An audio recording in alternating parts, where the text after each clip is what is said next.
네, 세 분의 이야기 마스터와 함께 이야기 나눠보겠습니다. 저희가 이제 파병 북한군 얘기를 조금 해보려고 하는데요. 지금 어디서 어떤 임무를 수행하고 있는지를 놓고 여러 가지 이야기들이 오가고 있습니다. 먼저 북한군 동선 관련해서 제가 간략하게 설명드리도록 하겠습니다.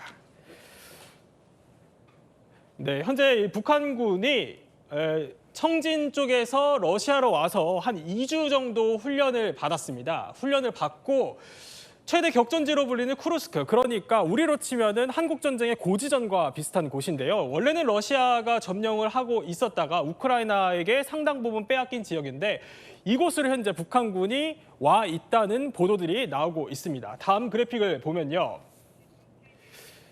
네, 이곳이 바로 쿠르스크를 주민한 지역입니다. 이 하늘색 지역이 우크라이나가 현재 점령하고 있는 쿠르스크 지역이고요. 빨간 곳으로 표시된 곳이 러시아가 다시 탈환을 한 지역입니다. 그러니까 원래 쿠르스크가 러시아의 땅이었는데 이곳을 다시 러시아가 탈환을 한 거죠. 결국에 북한군이 어디에 있을 것 같으냐 추정을 해보면은 바로 이 빨간 부분, 그러니까 러시아가 다시 탈환한 지역에 북한군이 현재 합류를 해 있다, 이렇게 추정이 가능합니다. 그래서 임 연구원님, 현재 지금 전장 상황을 보면 여기에 지금 북한군이 배치되어 있고 북한군이 다시 우크라이나가 점령한 지역을 탈환을 노리는 거군요. 그렇습니다. 지금 저 쿠르스크 지역에서 관측되고 있고 훈련받고 있다고 알려져 있는 병력들은 주로 야간 훈련을 받고 있고 야간에 기동을 하는 모습들이 관측이 되고 있거든요. 네. 경보병 여단들의 침투가 바로 야간에 이루어집니다. 지금 화면에 보이시는 저 지도에서 빨간색 부분이 자세히 보시면은 네. 상단 부부가 우크라이나 진격 지역, 점령 지역으로 돌출되어 있는 부분들이 있을 겁니다. 저기 윗부분 빨간 부분 말씀하시는 거죠? 그렇습니다. 네. 윗부분과 아래쪽에 보면은 돌출부가 나와 있는 지역이 있는데 저 두 개 지역을 연결하게 되면 그 안에 있는 우크라이나군은 포위 섬멸될 수 있겠죠. 그렇겠네요. 그래서 러시아군은 저것을 노리고 돌파구를 점점 확장을 하고 있는데 러시아의 돌파 제대들이 돌파를 하기 위해서는 숙련된 적지중심 부대들이 중심으로 침투에 들어가서 우크라이나군이 도대체 어디에 있는지, 네. 어디에 화계 진지가 있는지, 주요 목지점들을 어떻게 통제할 수 있는지를 먼저 점령을 해줘야 됩니다. 네. 그게 러시아, 북한의 전술이거든요. 그래서 그 북한의 경보병들은 지금 빠르면 지금 현재도 지금 일부는 들어가 있는 걸로 알려져 있는데 네. 그 병력들이 이제 조금 더 시간이 지나면 경보병 여단의 본대가 이제 침투하는 모습들이 식별이 될 것으로 예상이 되고 있습니다. 그러면 후방에 침투를 하게 되면 후방에 침투해서 교란 작전을 벌인다는 건데 북한군이 교란 작전을 벌일 수 있다는 건 구체적으로 어떤 역할을 한다는 거죠? 그걸 북한 군사 용어로는 배합전이라고 합니다. 이 배합전이라는 것은 전방에서 돌격해오는 돌파 제대들과 네. 후방에 침투에 들어간 적지중심 부대들이 연합을 해가지고 전방에서 돌격제들이 돌격을 할 때 방어하는 부대가 그 돌격제대에 집중하지 않겠습니까? 그럼 그 후방에 있는 화기진지나 지휘소들을 타격을 하는 것을 배합전이라고 합니다. 그런데 그 배합전은 능력 범위 내에서 하는 거고 주된 임무는 돌파제대의 진격로를 확보하기 위한 목지점의 점령, 그리고 첩보 획득을 통한 화력 유도, 이게 주된 임무가 될 것 같습니다. 그렇군요. 소장님, 그러면 후방에서 침투를 하기 위해서는 제가 알고 있기로는 이게 주로 밤에 이루어져야 되는 걸로 알고 있거든요. 그러면은 밤에 주로 북한군이 훈련을 하고 있다, 이렇게 봐야 되는 건가요? 뭐 그 말도 일리는 있지만요. 네. 기본적으로는 지형하고 관련이 있을 겁니다. 지형이요? 네. 왜 그러냐면 우크라이나가 대평원 지대잖아요. 그리고 이제 쿠르스크도 뭐 거의 비슷하거든요. 그래서 거의 이제 산이나 숲풀 같은 게 없어요. 그럼 낮에 움직일 수 있겠어요? 못 움직이죠. 그렇죠. 네. 그러면은 이제 주로 밤에 움직여서 그런 지형 때문에. 어떤 작전을 수행해야 될 것 같지 않아요? 그러다 네. 보면은 이제 결국은 거기에 적응하기 위해서 밤에 야간에 이제 훈련을 하고 그 훈련한 것을 가지고 지금 이제 실제 전투에 적용하려고 하는 거죠. 그렇군요. 박사님, 그런데 예. 뭐 아직은 박사님이 분석하시기로는 북한군이 정확하게 어떤 역할을 할지는 좀 지켜봐야 된다, 이런 입장이신 거잖아요. 관련해서 북한군 첩보를 하나 입수하셨다고 들었습니다. 지금 네. 우리가 그림에서 봤지만 저기서 지금 기갑 장비와 장갑차들이 움직이죠. 네, 저 평야에서는 경보병이 도보로 인해서 할 수 있는 전투가 별로 없어요. 그래요. 그러니까 탱크나 장갑차가 많이 부서지니까 무용지물인 것처럼 보이지만 저거 없이는 전쟁이 안 됩니다. 누가 많이 소모하냐는 거거든요. 근데 북한군 경보병 여단은 도보로 산악을 행군하거든요. 근데 저기는 평지거든요. 네, 은폐 거의 힘들어요. 그래서 과연 폭풍군단의 저격병, 경보병 여단이 또 그 친구들은 중화기가 없거든요. 네. 탱크 장갑차 야포를 가지고 다니질 않아요. 과연 저게 직접 투입이 될 수 있을까? 그게 의문이고요. 네. 그러나 이제 모든 상황은 전투에 참가하는 쪽으로 지금 흐름을 흘러가고 있어요. 이 북한 내부에는 어떻게 알려져 있냐면은 폭풍 군단이 아니고 7천국의 공병국 이게 건설대거든요. 건설대거든요. 네. 그러니까 계급장단 건설 회사 직원이라고 보면 돼요. 건설. 이미 러시아에 나간 적이 있고 소치올림픽 때는 5만 명이나 나간 적이 있거든요. 그러니까 공병국이 나갔다라는 소문이 퍼지고 있다고 합니다. 네. 근데 이게 북한 당국이 일부러 흘린 소문일 수도 있어요. 왜냐하면 전투부대가 갔으면 전사하니까 동요할 거 아니에요. 네. 실제로 갔는지 아니면 흘린 소문인지는 모르고 아니면 폭풍군단, 공병국, 그다음에 기사 차출 요 부대가 혼성으로 갔는지 이건 아직까지는 불분명해요. 그러니까 네. 전선에서 실제 포로로 잡히거나 아니면 활약이 나오는 증거들이 나와야만 하는 거지 지금 나오는 추정들은 모두 다 추정이지 진위 여부를 알 수 없는 보도들이에요. 그런데 그러면 그렇게 어쨌든 간에 정작 다른 소문이 북한에서는 돌고 있다 이런 말씀이신 건데 그럼 북한군이 전투병이라면 대규모로 죽거나 아니면 다치는 게 불가피하기 때문이라고 분석을 할 수 있을까요? 왜냐하면 우리가 월남전에 64년부터 73년까지 네. 32만 명 파병, 5천 명 전사, 11,000명 부상이거든요. 전사하고 부상 비율이 2대 1이에요. 근데 러시아는 2년 반 동안 지금 60에서 70만 명이 지금 사상자가 났거든요. 네. 9월의 경우에는 하루에 1,200명씩 전사 상자가 났거든요. 그럼 12,000명 들어가봤자 한두 자리면 소진돼요. 그럼 어마어마한 네. 전사자가 발생을 할 텐데 그럼 이로 인한 내부 동요라든지 북한 내부에 미치는 영향은 천문학적이죠. 그러니까 아직은 좀 두고 봐야 된다 이렇게 볼 수 있어요. 그런데 1만 명 파병 얘기도 나오잖아요. 그럼 1만 명 파병에서 그치지 않을 수 있다 이런 얘기인 건가요? 전투병이면 여기서 안 끝나죠. 네. 왜냐하면 우리도 끊임없이 그 병력을 교대했고 전사자들을 보충했거든요. 근데 저 정도의 소모율이라고 그러면은 거의 수만 명, 최소 수만 명이 만일에 전투병이라면 이 정도의 소모율이라면은 네. 수만 명 이상이 파병될 수밖에 없어요. 그렇군요. 임영권이 그런데 뭐 북한군이 이미 우크라이나 내부에 침투했다. 아까 저희가 전해드린 CNN 보도도 그렇고 아예 우크라이나군과 싸우다가 한 명만 살아남았다. 이런 보도도 나오고 있는 상황이거든요. 그 가능성 좀 어떻게 보십니까? 그 가능성 자체는 대단히 높다고 봅니다.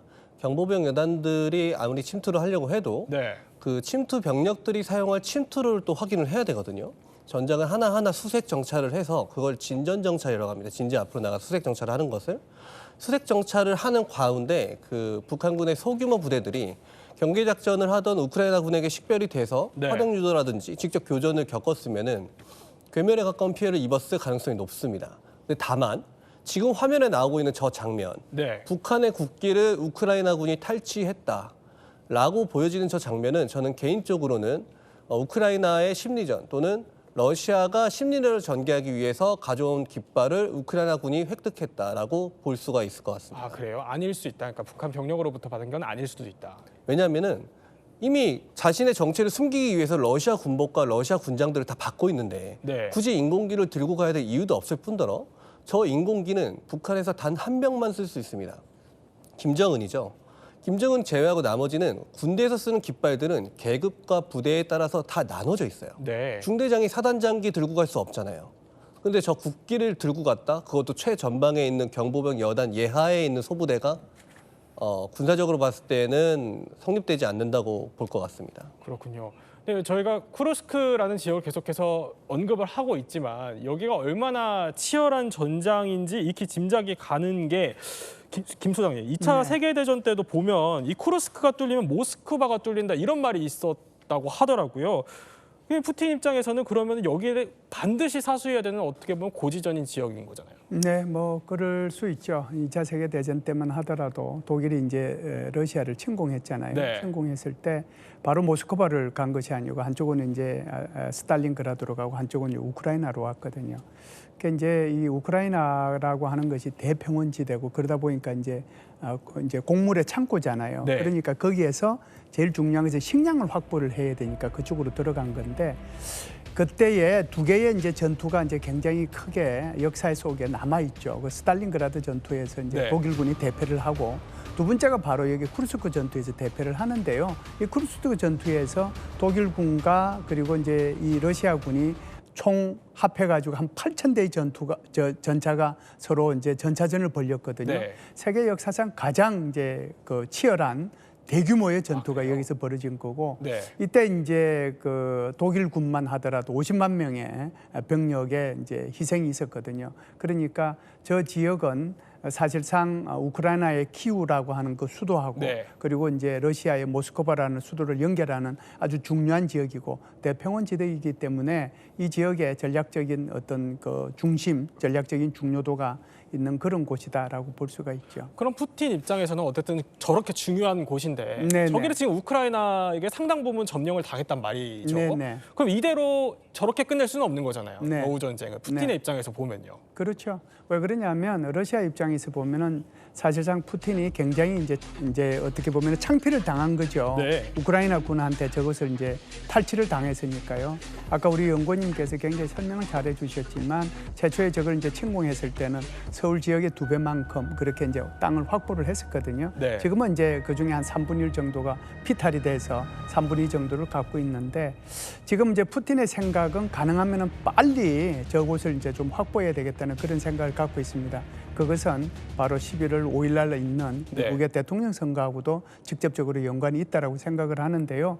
가능하면은 대통령 선거가 끝나기 전에 적어도 내년도 1월 20일 날 새로운 대통령이 취임하기 전에 저 지역을 그 전에, 완전히 예. 탈취를 해서 완전히 자신의 영토로 이제 가지고 옴으로써 지금 현재 이 러시아가 우크라이나 영토를 한 18% 차지하고 있는데 그것을 이제 자신의 이 기정사실화 시키겠다는 그런 전략을 갖고 있거든요. 그렇기 때문에 여기에 이제 북한군을 투입을 하고 있다 이렇게 볼 수가 있죠. 그렇군요. 근데 저희가 화면에도 계속 보여드리는 게 저 쿠르스크 지역에서 결국 관건은 평야에서 펼쳐지는 드론전이 될 거다. 드론전이 상당히 치열할 거다. 이런 전망들이 나오고 있는데 관련해서 박사님 퀴즈가 준비되어 있다고요? 예, 이건 뭐 약간 우픈 네. 퀴즈인데요. 지금 그 파병된 북한군이 요것 때문에 그러니까 퀴즈는 파병 북한군은 요것 때문에 드론에 발각된다. 땡 한 때문에 글자입니다. 한 글자. 드론에 발각된다. 우리 소장님 혹시 답을 알고 계십니까? 저 한 글자가 뭐인가요? 예. 역시 이제 군 출신이시니까 바로 네, 맞히시네요. 바로 답을 맞히셨군요. 쥐 때문입니다. 쥐요? 쥐가 뭔 상관이에요? 왜냐하면 예. 제 야생 들쥐가 많은데 진지를 구축하면 여기 먹을 게 많잖아요. 보급기 네. 때문에 사람 냄새. 그러니까 쥐들이 바글바글해요. 사실 전선에. 그러니까 쥐들은 이 열감지에 금방 들키잖아요. 그러니까 네. 쥐들이 모여 있는 애들 때리면 아무리 열 방지 장치를 하더라도 네. 금방 들키는 거죠. 그래서 쥐 얘기가 나왔으니까 말인데요, 소장님. 우크라이나 드론이 이 참호 속에 숨어 있는 쥐까지 찾아낼 정도로 굉장히 기술력이 발달했다. 이거 맞는 얘기입니까? 이제 두 가지 차원에서 봐야 되는데요. 우리 이제 사실상 그 생물은 다 열이 있는데 그 중에서도 동물은 굉장히 열이 많잖아요. 네. 그래서 지금 이제 러시아 군 같은 경우에는 저 열을 차단하기 위해서 이제 다양한 이제 복장을 입고 거기에 뭐 하다못해 호일까지 씌우고 그러는데 네. 쥐까지는 이제 그렇게 못 하잖아요. 그게 그렇죠. 무슨 얘기냐면 네. 드론에 열상 장비가 있어요. 그 열상 장비라고 하는 것은 쥐가 움직이는 것을 이 드론이 이렇게 볼 수 있거든요. 네. 그럼 쥐는 지금 좀 전에 우리 저 조한범 박사님 말씀하신 것처럼 참호 속에 있을 거 아니에요. 네, 그렇죠. 그러면은 이제 이 북한군이나 또는 러시아군이 어디 있는지를 알고 그 드론이 가가지고 바로 이제 타격하는 거거든요. 네. 그런 차원에서 보면 쥐라고 하는 것이 그리고 이제 이 우크라이나의 그 드론의 기술이라고 하는 것이 바로 쥐까지 찾아내서 그걸 때릴 수 있을 정도니까 굉장한 그 피해를 북한군과 러시아군한테 입힐 수 있다 이렇게 볼 수가 있죠. 종합을 해보면 저런 평야지대에서 이제 드론이 훨씬 더 찾아내기 쉽고 산악 지형보다는 그렇기 때문에 북한군의 피해가 잇따를 거다 이런 분석인 건데 근데 꼭 드론 때문만은 아닐 것 같기도 해요. 북한군의 대규모 희생이 불가피한 이유요. 그렇습니다. 드론은 전장을 구성하는 여러 가지 요소 중에 한 가지일 뿐입니다. 드론에 의해서 전장의 안개가 거쳐지면서 네. 나머지 제반 요소들이 위력을 발휘하니까 대규모 사상자가 나오는 거거든요. 특히나 후방으로 침투해 들어가는 적시중심 부대들을 대상으로 네. 우크라이나 군이 FPV 드론, 자폭 드론을 과연 쓸까라는 의문이 있습니다. 왜냐? 그렇죠. 개전 초반에는 사람한테도 많이 썼어요. 그런데 이게 우크라이나가 하도 자폭 드론을 써대니까 네. 러시아도 전자전 장비를 대규모로 배치하기 시작했습니다. 네. 거기에 맞춰서 우크라이나도 전자전 장비를 대규모로 배치하기 시작했어요. 그래서 서로 날리는 드론들이 그 전자전의 영향을 받으면서 한 10대 날리면은 5대 정도가 임무에 성공하는 그 정도 비율을 현재는 보이고 있습니다. 그러다 보니까 이 날리는 우크라이나군 입장에서는 사람한테 쓰는 이 전차, 장갑차, 포병에 쓰는 게 훨씬 더 효과적이죠. 그런데 비용적으로도 이득이고요. 네. 다만 방금 그 박사님께서 잘 짚어주셨는데 열상 장비로 침투하는 북한군을 식별하게 되면 그때부터는 우크라이나군이 유탄 기관총이라든지 박격포라든지 기관총이라든지 이런 화력을 집중해서 얼마든지 경멸할 수 있기 때문에 네.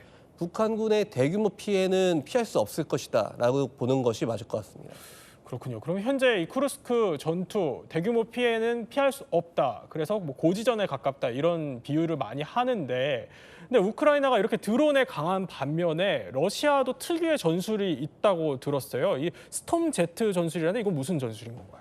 스탈린이 한 유명한 말이 있습니다. 네. 한 명이 전사하면 비극이다. 근데 100만 명이 죽으면 통계다. 그게 무슨 말이죠? 그러니까 뭐냐면 소모를 누가 많이 하느냐. 그러니까 스탈린은 아까 쿠르스크 전투 얘기했잖아요. 네. 그걸 계기로 소련이 전세를 뒤집었거든요. 근데 그때도 사실은 전술적인 차원에서는 소련이 졌어요. 네. 왜냐하면 3대 1이었거든요. 탱크 소모전이. 근데 히틀러는 그걸 복구를 못했고 네. 소련은 그걸 끊임없이 T-34 탱크를 만들어냈거든요. 그러니까 대규모의 희생, 소위 말하면 인해 전술. 네. 인해 전술을 해도 탱크든 인원이든 소련은 이걸 채울 수가 있었거든요. 근데 히틀러는 그게 안 됐던 거죠. 그게 스톰제트가 뭐냐? 바로 희생부대입니다. 그래서 총알바지로 총알을 다 소진시키면 그다음에 이제 부대가 가는 거죠. 그러니까 소위 말해서 사람으로 막아라 이런 거예요. 그러니까 네.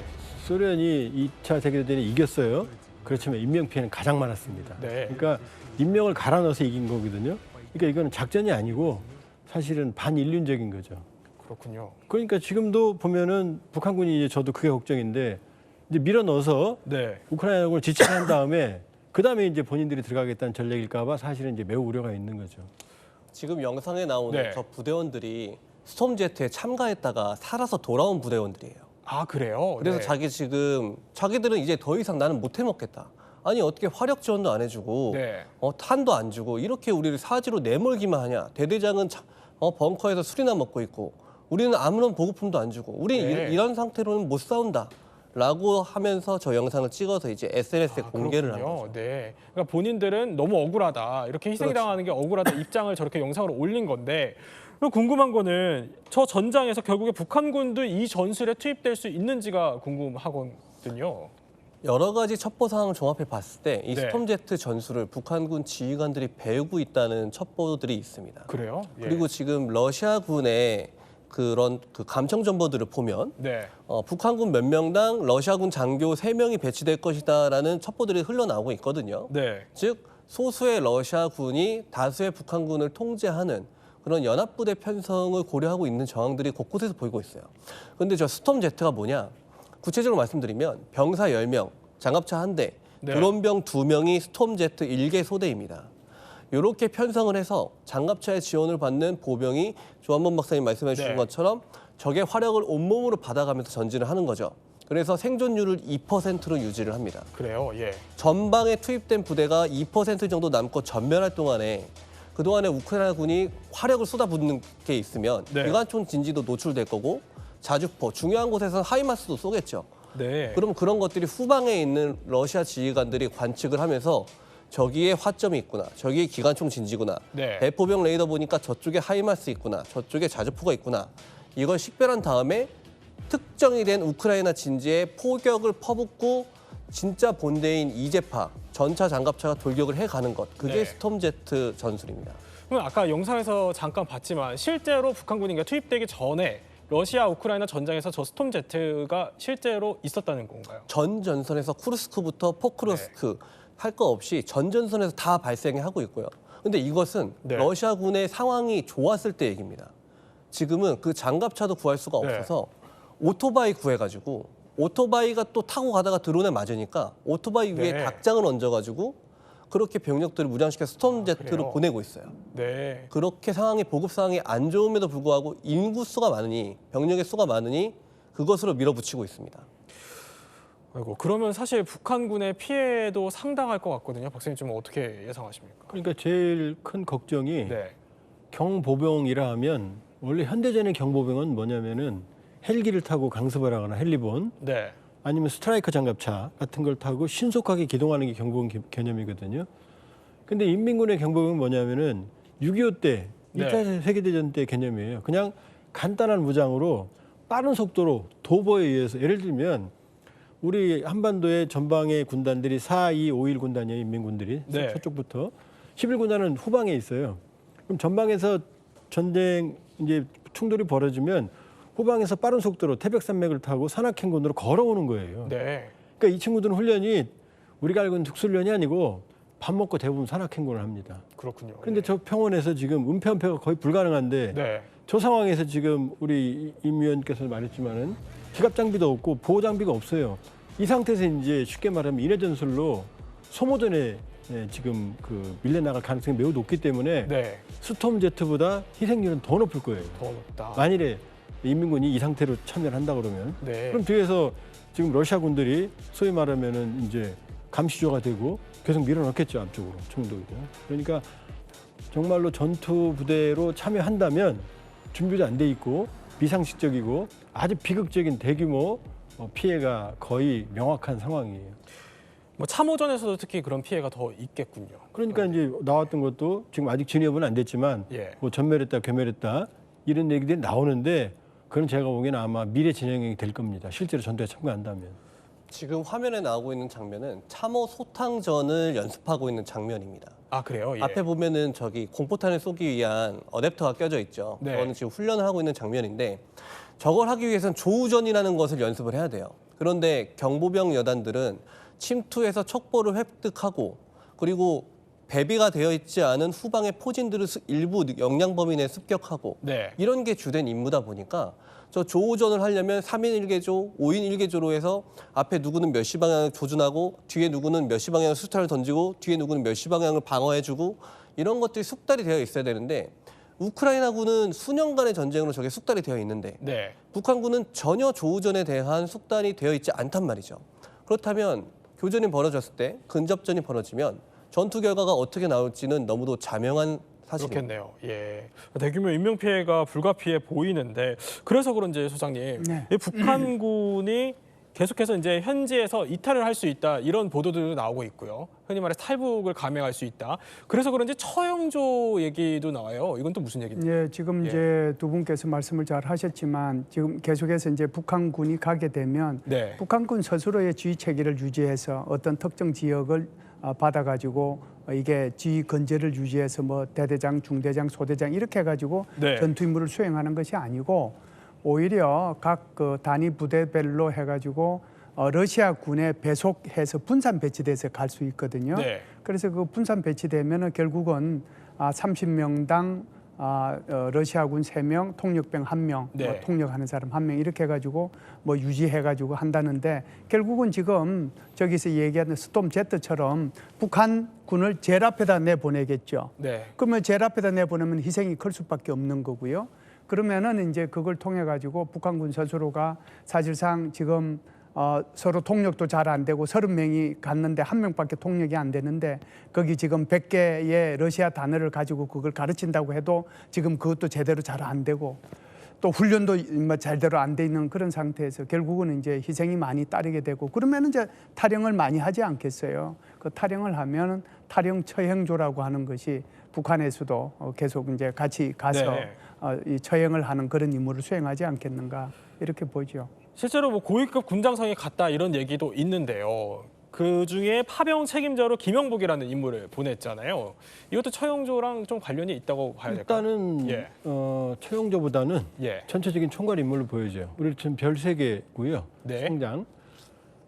재미있는 게 우리도 월남전 때 최명신 장군 총사령관이 별 3개였어요. 네. 지금 현재 우리 지금 합참 차장에 해난 인민군 부총참모장이고 그리고 최근에 김정은 위원장, 김정은 그 수행에 많은 빈도를 드러냈거든요. 네. 그러니까 아마 이제 전체적인 파견된 인민군들을 지휘하는 임무를 할 것 같고 그 외에도 별이 여러 명 갔을 거예요. 왜냐하면 지금 4개 여단 정도 간다고 그랬거든요. 네. 여단장이 별 하나거든요. 그럼 4개 여단이면 벌써 4명의 이제 장성이 갔겠죠. 그럼 그 위에 이제 연대장이라든지 치면은 12,000명 규모면은 상당한 정도의 이제 고위급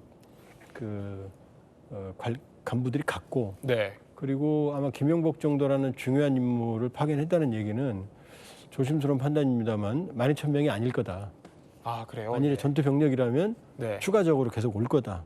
근데 만일에 공병대라면은 12,000명으로 안전하게 작업을 할 수 있겠죠. 단위 부대로. 네. 그러나 전투 부대라면은 최소 수만 명은 지금 가능하고 그렇기 때문에 저 정도 인물을 보내지 않았나라는 이제 판단도 가능한 거죠.